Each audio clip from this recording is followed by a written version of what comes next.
Bonjour à tous, alors dans cette capsule nous allons travailler sur le grand B, Philippe Auguste étant le domaine royal. Vous aviez une fiche activité à faire pour aujourd'hui, donc là je vais la corriger et ensuite je vous ferai un bilan que vous recopierez sur votre cahier. Donc cette fiche activité elle portait sur le domaine royal. Le domaine royal, je vous rappelle que c'est les territoires qui appartiennent au roi et sur lesquels il a le pouvoir de commander et d'ordonner, de prendre des décisions. Donc ce domaine royal il était tout petit sous Ukiapet. Et on va voir que c'est petit à petit les Capétiens qui vont étendre ce domaine royal, qui vont récupérer des territoires, du moins qui vont récupérer la gestion de ces territoires, et notamment Philippe Auguste. Alors on va commencer par une petite présentation. Philippe Auguste, c'est un roi qui va régner de 1180 à 1223. C'est un roi qui va prendre le pouvoir très très jeune, puisqu'il a 15 ans quand il monte sur le trône. Et c'est un roi aussi qui est, du fait de sa jeunesse et c'est un roi aussi très nerveux.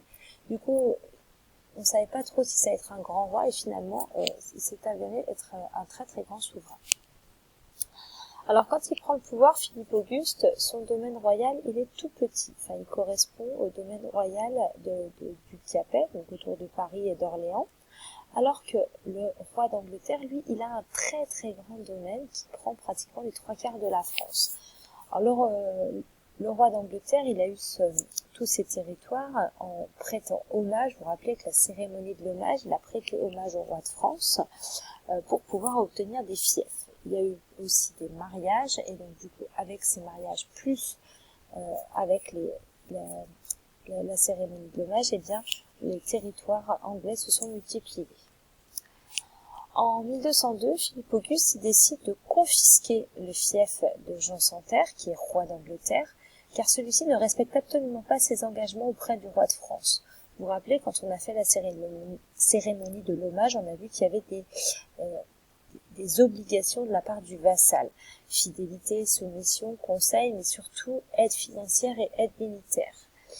Et le roi d'Angleterre ne respecte pas ses engagements pris lors de la cérémonie de l'hommage auprès du roi de France.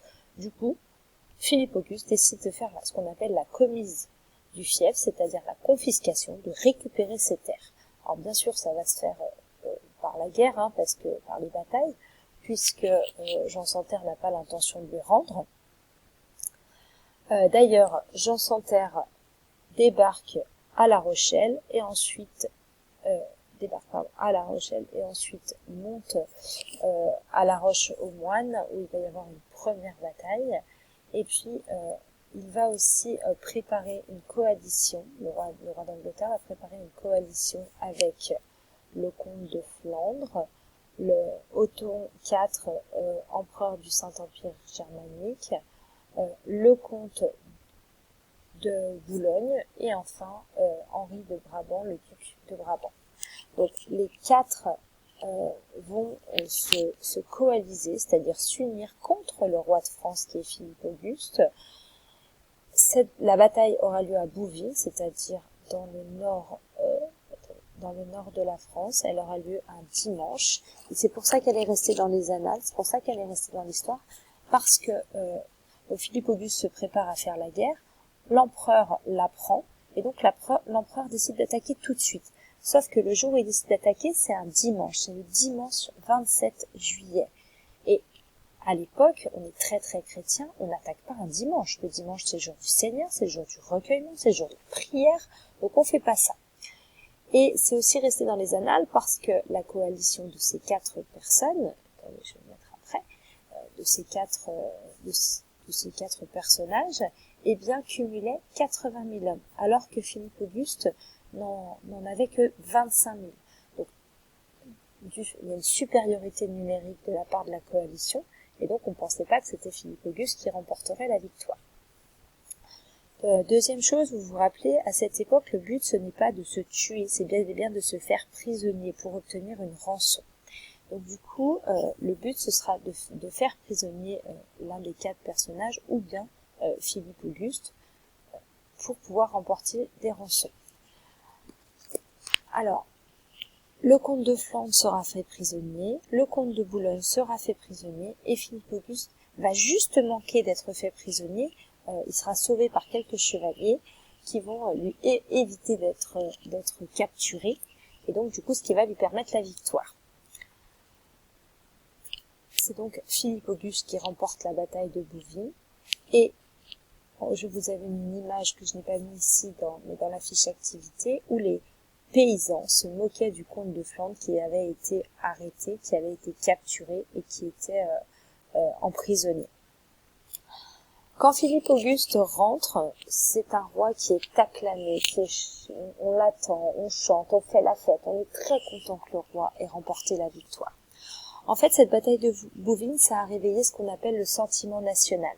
C'est-à-dire que le peuple français, les chevaliers, se sont motivés à aller défendre le roi de France, à aller défendre la dynastie capétienne, parce qu'on ne voulait pas d'un roi anglais à la tête de la France. Donc du coup, les Parisiens, ou même le peuple de France, est très content que ce soit Philippe Auguste qui ait remporté cette victoire. Alors Philippe Auguste, à la fin de son règne, finalement, il a réussi à intégrer de nombreux territoires au domaine royal. L'Anjou, le Poitou, le Maine, la Normandie, l'Artois et l'Auvergne. Le domaine royal, il a été multiplié par 4. Alors Philippe Auguste, ce ne sera pas le seul roi de France à réussir à remporter des victoires, à agrandir le domaine royal, mais ce ne sera pas uniquement par la guerre. Alors on peut très bien ajouter du domaine royal avec des mariages, ou bien en payant, en achetant des territoires. Et c'est ce que je vous ai mis dans le bilan ici. Donc à partir du XIIe siècle, les Capétiens étendent le domaine royal et s'imposent face aux grands seigneurs. Ils confisquent les terres des seigneurs non soumis par différents moyens, soit par les batailles, comme la bataille de Bouvines en 1214, qui est remportée par Philippe Auguste sur le roi d'Angleterre, soit par des mariages royaux, soit par des achats de terres. Et ainsi, ils réaffirment leur autorité et deviennent les souverains d'un État monarchique.